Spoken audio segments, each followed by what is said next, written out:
Kanalımıza, mutfağımıza hoş geldiniz.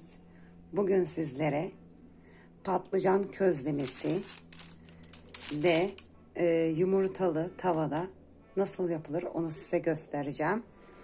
Lezzetine doyamayacaksınız. Patlıcanlarımızı közledik.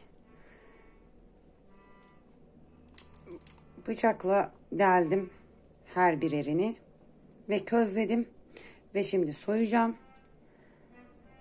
Sonrasında yumurtalı tavada kızartacağız. Patlıcanlarımızı közledik ve soyduk. Evet, patlıcanımızın sosunu hazırlamaya geldi. 2 yumurtamızı kırdık. Patlıcanlarımız da bir kenarda bekliyor. 2 yumurtamızı güzelce çatal yardımıyla çırpıyoruz.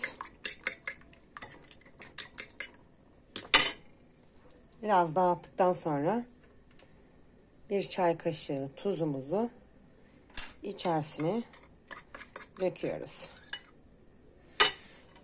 Ve birazcık pul biber. Birazcık karabiber.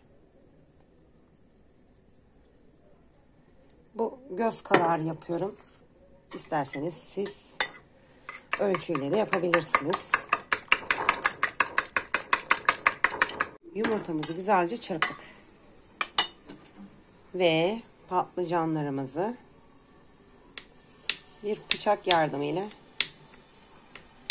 şu şekilde parçalıyoruz.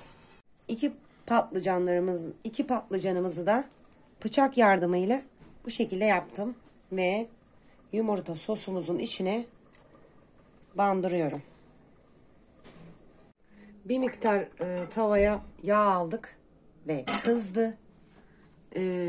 Soslamış olduğumuz patlıcanlarımızı içerisine koyuyoruz.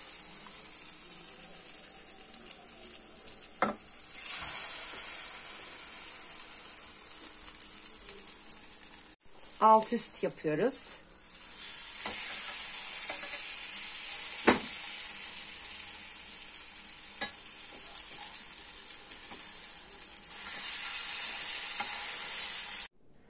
Patlıcan yumurta hazır. Deneyecek olanlara afiyet olsun. Kanalımıza abone olup yorum yazmayı unutmayın. Bir dahaki videoda görüşmek üzere. Bay bay.